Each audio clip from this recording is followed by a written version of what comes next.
The year is 2012. As Sony shook the world of gaming by releasing the smash hit that is the PlayStation Vita with an astounding total of one good game and a whole bunch of tiny trash frisbees in a box, Nintendo finally caught up to Sony's and Microsoft's previous generation of consoles by releasing the almost barely perfect, but not quite yet, piece of advanced technology that is the Wii U, and with it the best game of all fucking time. Funky Barn. Meanwhile, the website source of all that's evil has been shut down by the FBI, and some crazy wacky funky guy just jumped from the freaking stratosphere. Do you know how high that is? That's like very fucking high, dude. So take a sit and buckle up. Welcome to the year of the Moist Dragon.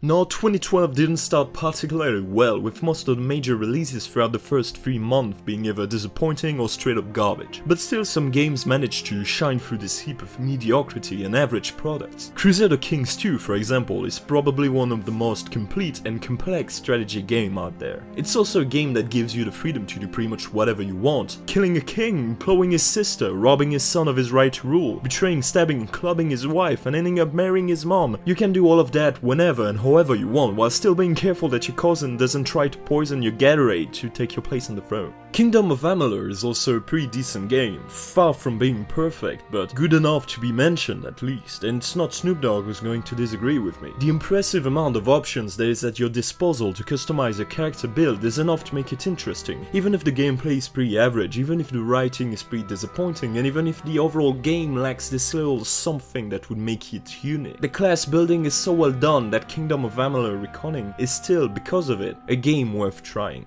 Let's not forget Mass Effect 3. Even if it didn't really live up to the second episode, and even if the end was a joke of the highest order, BioWare still took the time to improve the action side of its RPG, making the fighting much more fun than in Mass Effect 2. So yes, the story is meh, yes, the ending was but at least you can have a good time playing through BioWare's baby. And at the end of the day, what matters is not the destination, but the journey.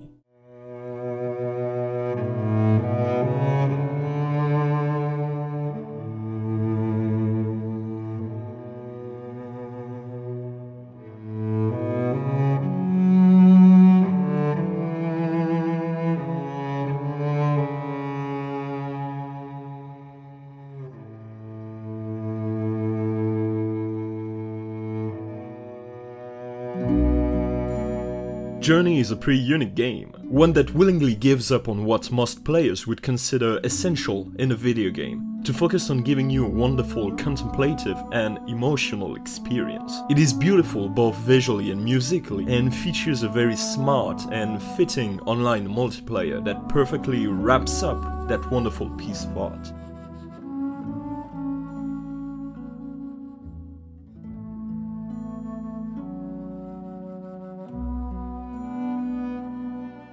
But to be honest, we really had to wait until April for the year to really kick off in style with Kinect Star Wars. Cloud City's always looking for new talent. I'm picking up my plaster, putting it on my sign. I'm jumping in my falcon, whooping at my side. I'm solo, I'm Han Solo, I'm Han Solo, I'm Han Solo,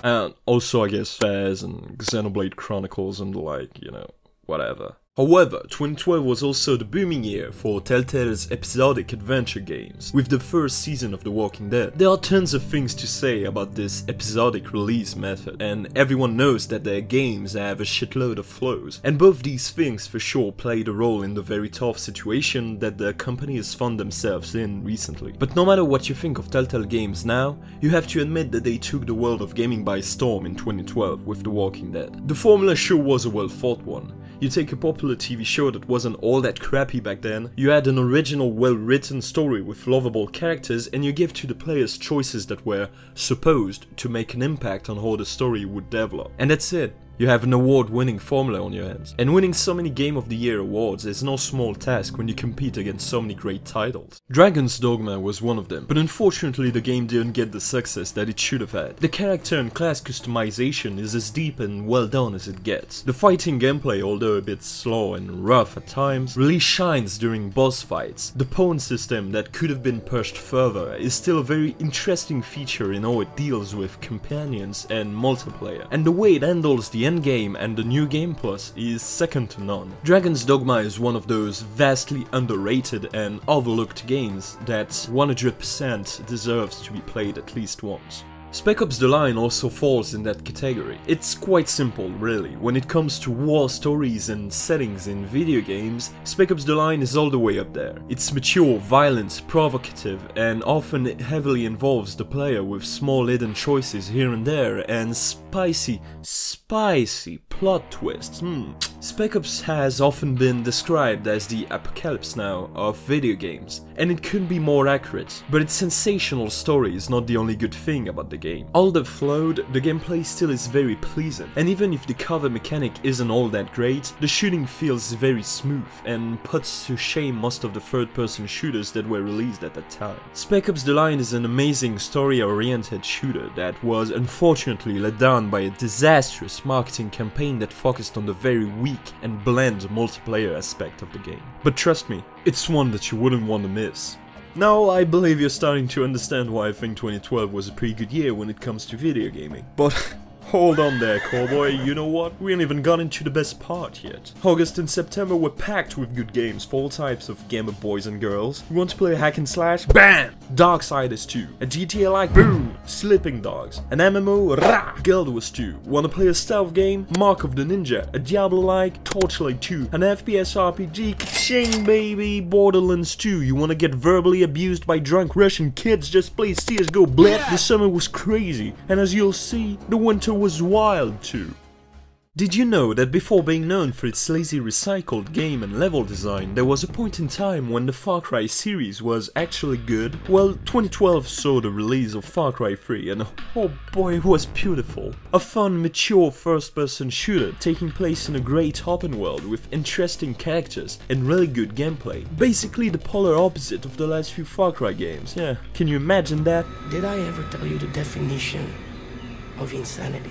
Meanwhile, Hotline Miami made everyone who played it in love with electro boom boom music, cocaine and pizza. But the year really reached its climax, October the fucking 9th, with the release of both XCOM Enemy Unknown and Dishonored, and Just Dance 4, and Fable The Journey, and Dragon Ball Z for Kinect. Yeah, that's right, and I'm not even kidding. It's not often that you can get in the same day 3 timeless masterpieces that could almost be Game of the Year every fucking year. In addition to XCOM and Dishonored, I mean. Fucking wild, dude. Thank you for watching this video. If you enjoyed, don't forget to drop a like and maybe even consider subscribing for more spicy content. Thanks again and see you next time.